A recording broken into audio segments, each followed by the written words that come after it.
எல்லா தமிழ் மக்களுக்கும் என்னுடைய வணக்கம். இன்றைக்கி நம்ம கேரளா சமையல் பார்க்க போகிறது பனீர் பட்டர் மசாலா. ரொம்ப சிம்பிளாக இருக்கிற ஒரு ரெசிபி தான். ரொம்ப ஈஸியாக செஞ்சு எடுத்துக்கலாம். ரொம்ப டேஸ்டியாக இருக்குது. நிறைய பேர் எங்கிட்ட ரிக்வெஸ்ட் பண்ண ஒரு ரெசிபி தான். சிம்பிளாக பர்ஃபெக்டாக நல்லா டேஸ்டியாக ஒரு ரெசிபி சொல்லி கொடுங்க அப்படின்னு கேட்டிருந்தாங்க. ஸோ இன்றைக்கி உங்களுக்காக பனீர் பட்டர் மசாலா எப்படி செய்யலான்னு பார்த்துட்டு வரலாம். முதல்ல 10 முந்திரி பருப்பு நம்ம ஊற வச்சுக்கலாம். 200 கிராம் பன்னீருக்கு 10 முந்திரி பருப்பு ஊற வச்சா போதும். அடுத்தது பன்னீர், அதுவும் இதே மாதிரி ஊற வச்சுக்கோங்க. ஸ்கொயர் சைஸில் கட் பண்ணது வாங்குறது கிடைக்கும், இல்லை ஒரு பெரிய பாரா வாங்குறது கிடைக்கும். எதாக இருந்தாலும் இதே மாதிரி சின்ன பீஸாக கட் பண்ணி ஊற வச்சுக்கோங்க. இதே மாதிரி கொஞ்ச நேரம் ஊற வச்சதுக்கப்புறம் வேக வச்சா பன்னீர் நல்லா சாஃப்டாக கிடைக்கும். அங்கே ஊறட்டும். அதுக்குள்ளே 4 பெரிய சைஸ் தக்காளி, அதே அளவுக்கு பெரிய வெங்காயம் தோல் எடுத்து பெரிய பீஸாக கட் பண்ணி எடுத்து வச்சுக்கோங்க. தக்காளி அதே மாதிரி பெரிய பீஸாக கட் பண்ணி எடுத்து வச்சுக்கோங்க. இது இப்போ நம்ம வதக்கணும். ஒரு கடாய் சூடு பண்ணி அதில் 20 கிராம் அளவுக்கு பட்டர் சேர்த்துக்கோங்க. 20 to 25 கிராம் வரைக்கும் சேர்த்துக்கலாம். பட்டர் மெல்ட் ஆன போதும் ரொம்ப நேரம் மெல்ட் ஆகி அப்படியே சூடாகிட்டே இருந்தால் அது நெய்யாகி மாறிடும். அதுக்கான சான்ஸ் கொடுக்காதீங்க. பட்டர் மெல்ட் ஆன உடனே முதல்ல வெங்காயம் சேர்த்துடலாம். வெங்காயம் பாருங்கள், இதே மாதிரி கொஞ்சம் பெரிய பீஸாக தான் கட் பண்ணி எடுத்து வச்சுருக்கு. இது வதக்கினதுக்கு அப்புறம் நம்ம மிக்சியில் நல்லா அரைச்சி எடுக்க போகிறேன். அதனால சின்ன பீஸாக கட் பண்ணணுன்ட்டு இல்லை, இதே மாதிரி பெரிய பீஸாக கட் பண்ணி பட்டரில் வதக்கி ஒரு மஞ்சள் கலர் நல்லா சாஃப்ட் ஆகிற வரைக்கும் வதக்கிக்கோங்க. அதுக்கப்புறம் இது கூடவே தக்காளி சேர்த்துக்கோங்க. தக்காளி எடுக்கும்போது நல்ல கலராக இருக்கிற, நல்ல ரெட் கலராக இருக்கிற, புளிப்பு கம்மியாக இருக்கிற தக்காளி பார்த்து எடுத்துக்கோங்க. அதுதான் பனீர் பட்டர் மசாலாக்கு நல்ல டேஸ்ட்டாக இருக்கும். தக்காளியும் சேர்த்து நல்லா வதக்கினதுக்கப்புறம் மீடியம் லோ ஃப்ளேமில் மூடி வச்சுக்கோங்க. தக்காளி இதே மாதிரி வேகணும். ரொம்ப ஜூஸியாகி போகணும் வேண்டியதில்லை. இதே மாதிரி கரெக்டான அளவுக்கு வெந்தால் போதும். இந்த டைமில் ஸ்டவ் ஆஃப் பண்ணிக்கோங்க. ஆஃப் பண்ணதுக்கப்புறம் ஆற விட்டுக்கோங்க.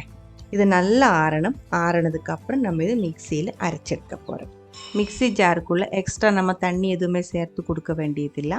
ஆனால் முதல்ல நம்ம ஊற வச்சு எடுத்து வச்ச முந்திரி பருப்பு, அது இப்போ இது கூட சேர்த்துக்கோங்க. முந்திரி பருப்பு, வதக்கி எடுத்த வெங்காயம், தக்காளி, இது மூணுமே சேர்த்து நல்லா ஃபைன் பேஸ்ட்டாக அரைச்சி எடுத்துக்கோங்க.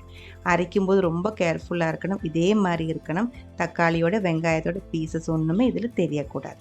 அப்போ தான் நமக்கு பர்ஃபெக்டாக கிடைக்கும். கிரேவி பண்ணி எடுத்துக்கலாம். ஒரு கடாய் சூடு பண்ணிக்கோங்க. அதில் கொஞ்சம் பட்டர் சேர்த்துக்கோங்க.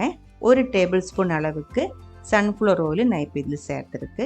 ஆயிலும் பட்டரும் சேர்க்கும்போது தான் நல்ல ஒரு டேஸ்ட்டாக இருக்கும். இல்லைன்னா பட்டர் மட்டும் நீங்கள் சேர்த்துக்கலாம். சூடானதுக்கப்புறம் 1 டீஸ்பூன் அளவுக்கு ஜிஞ்சர் கார்லிக் பேஸ்ட், இஞ்சி பூண்டு பேஸ்ட் போட்டு வதக்கி அதோட பச்சை ஸ்மெல் போனதுக்கப்புறம் 2 டீஸ்பூன் ஃபுல்லாகவே நல்லா கலராக இருக்கிற காஷ்மீரி மிளகாய்த்தூள் சேர்த்துக்கோங்க. நமக்கு பனீர் பட்டர் மசாலுக்கு கலர் தான் வேணும், காரம் இருக்கக்கூடாது. அதனால கண்டிப்பாக காஷ்மீரி மிளகாய்த்தூள் தான் சேர்க்கணும், காரமாக இருக்கிறது சேர்க்கக்கூடாது. 3/4 டீஸ்பூன் அளவுக்கு பெப்பர் பவுடர் எடுத்திருக்கு. 3/4 டீஸ்பூன் அளவுக்கு கரம் மசாலா பவுடரும் நான் இப்போ இதில் சேர்க்கிறேன். மஞ்சத்தூள் சேர்க்க வேண்டியதில்லை. இப்போ இந்த 3 பவுடரும் போட்டதுக்கப்புறம் உடனே ஒரு டைம் நல்லா மிக்ஸ் பண்ணிக்கோங்க. தீ லோ ஃப்ளேமில் தான் இருக்குது, ரொம்ப ஸ்லோவாக பண்ணக்கூடாது. சீக்கிரம் ஒரு டைம் மிக்ஸ் பண்ணதுக்கப்புறம் உடனே நம்ம அரைச்சி வச்ச அந்த மிக்ஸ் இதுக்குள்ளே ஊற்றணும். அரைச்சி வச்ச மிக்ஸ் உடனே ஊற்றணும். லேட் ஆயிடுச்சுன்னா பட்டருக்குள்ளே போட்ட பவுடர் கருகி போயிடும். நம்ம பன்னீர் பட்டர் மசாலோட கலர் ப்ரௌனாக மாறிடும். அதே மாதிரி டேஸ்ட்டும் நல்லா இருக்காது. அதெல்லாம் பத்திரமா பார்த்துக்கோங்க. அதுக்கப்புறம் தேவையான அளவுக்கு தண்ணி ஊற்றி இதோட கன்சிஸ்டன்சி நீங்கள் அட்ஜஸ்ட் பண்ணிக்கோங்க. இப்போ கொஞ்சம் கட்டியாக இருக்குது. நான் மறுபடியும் 1 கப் அளவுக்கு தண்ணி ஊற்றி இருக்குது. 1 டீஸ்பூன் அளவுக்கு உப்பும் போட்டு அதுக்கப்புறம் மறுபடியும் ஒரு டைம் மிக்ஸ் பண்ணி பார்க்குறேன். கட்டியாக இருந்துச்சு. மறுபடியும் கொஞ்சம் தண்ணி ஊற்றி இதோட கன்சிஸ்டன்சி பாருங்கள், இதே மாதிரி தான் இருக்கணும். ரொம்ப தண்ணி மாதிரி ஆகி போகக்கூடாது, ரொம்ப திக்காகவும் இருக்கக்கூடாது. இது கொஞ்சம் நேரம் நம்ம கொதிக்க வைக்கணும். அப்போ இன்னும் கொஞ்சம் கட்டியாகிடும். உப்பெல்லாம் பார்த்துக்கோங்க. அதுக்கப்புறம் நம்ம ஊற வச்சு எடுத்து வச்ச பன்னீர் அது இதுக்குள்ளே ஆட் பண்ணிக்கோங்க. கூடவே 1 கப் அளவுக்கு கொத்தமல்லி இலை சின்ன பீஸாக கட் பண்ணி சேர்த்து 5 நிமிஷம் மூடி வச்சு கொதிக்க விட்டுக்கோங்க. 5 நிமிஷத்துக்கு அப்புறம் ஓப்பன் பண்ணி இதில் 1/4 கப் அளவுக்கு ஃப்ரெஷ் க்ரீம் சேர்த்து மிக்ஸ் பண்ணிக்கோங்க. ஃப்ரெஷ் க்ரீம் நீங்கள் வேணால் லாஸ்ட்டு கூடி சேர்த்துடலாம். ஆனால் நான் இப்போ பாதி வெந்ததுக்கு அப்புறம் இப்போவே சேர்க்கிறேன். பன்னீர் நல்லா வெந்து சாஃப்டாக கிடைக்கிறதுக்கு 10 நிமிஷம் நமக்கு தேவைப்படுது. 5 நிமிஷம் இப்போ முடிஞ்சிருச்சு. அதுக்கப்புறம் தான் 1/4 கப் அளவுக்கு ஃப்ரெஷ் க்ரீம் நான் இப்போ ஊற்றி மிக்ஸ் பண்ணியிருக்கு. 1/2 டீஸ்பூன் அளவுக்கு சர்க்கரை நான் இதில் சேர்த்துருக்கு. சர்க்கரை கண்டிப்பாக சேர்க்கணும், சேர்த்தா இன்னும் டேஸ்டியாக இருக்கும். நம்ம இதில் தக்காளி அரைச்சி ஊற்றுனதுனால அதோட டேஸ்ட் பேலன்ஸ் பண்ணுறதுக்கு சர்க்கரை தேவைப்படுது. சர்க்கரை உங்களுக்கு பிடிக்கல அப்படின்னா நீங்கள் ஸ்கிப் பண்ணிடலாம். ஆனால் சர்க்கரை சேர்த்தா தான் கரெக்டான டேஸ்ட்டு கிடைக்கிது. அதுக்கப்புறம் மறுபடியும் மூடி வச்சு மிச்சம் 5 நிமிஷம் மீடியம் லோ ஃப்ளேமில் கொதிக்க விட்டுக்கோங்க. கிரேவி நல்லா திக்காய் வந்துருச்சுன்னா லோ ஃப்ளேம்லேயே வச்சு கொதிக்க விட்டுக்கோங்க. பாருங்கள், 10 நிமிஷத்துக்கு அப்புறம் நம்ம பன்னீர் பட்டர் மசாலா ரெடியாக இருக்குது.